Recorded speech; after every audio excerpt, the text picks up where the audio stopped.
आज video discuss करबा पंचम अक्षर ओडिया वर्णमालार जोटा ହେଲା दीर्घ उ ता उपरे शब्द आउ ता सहित वाक्य।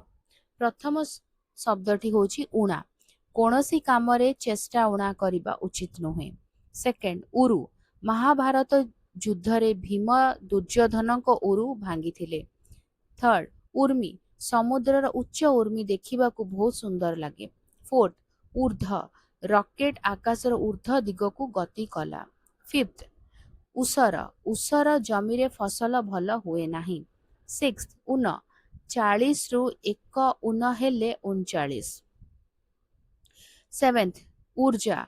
सूर्य आम पाई प्राकृतिक ऊर्जार गोटे बड़ उत्स। एट उर्णानाभ। उर्णानाभ कांथरे जाल बुणुची। उर्णानाभ कहले स्पाइडर आम जोटा को कहते। उर्ना। शीत दिने उर्ना तियारी पोशाक आमको उषुम रखे। टेंथ उह। घटनार सत्यता जानिया पे उह रखिबा यथेष्ट नुहे। 11th ऊर्ध्वगामी। धुआं सदाबले ऊर्ध्वगामी होइथाय। ऊर्ध्वमुखी। गछर डालगुड़िक ऊर्ध्वमुखी होई बढ़ंती। उर्मिला। उर्मिला रामायणर एक पवित्र चरित्र। ऊर्जस्वल। तांकर ऊर्जस्वल भाषण समस्त को प्रभावित कला जोटा को आम कह एनर्जेटिक स्पीच। उरुज। संस्कृत साहित्य रे उरुज शब्दर विशेष व्यवहार रही। उरस।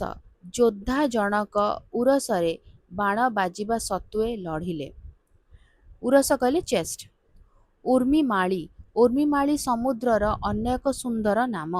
ऊनविंश। से ऊनविंश शताब्दी रे जणे महान संस्कारक थिले। ऊर्जस्वी। से जणे ऊर्जस्वी व्यक्तित्वर अधिकारी।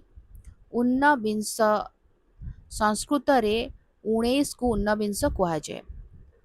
ऊर्ध्वगति। सत्कर्म कले आत्मार ऊर्ध्वगति हुए। उन्नत्व। कार्य उन्नत्व रहिले सफलता मिलवा कष्टकर। ऊर्जित। देशर सुरक्षा पाई सेना बाहिनी को ऊर्जित करा जायछि। वीडियोटी केमती लगिला मते कमेंट करके जणाइबो। जदि भलो लागिला टिके लाइक कर दबो। वीडियो को सहित शेयर कर। चैनल को सब्सक्राइब करी बेल आइकन प्रेस कर ऑल नोटिफिकेशन ऑन रखिता ताले रहउछि। देखा बकम वीडियो रे भलो रे रुहो सुस्थ रे रुहो मते अनुमति दियो। Bye bye.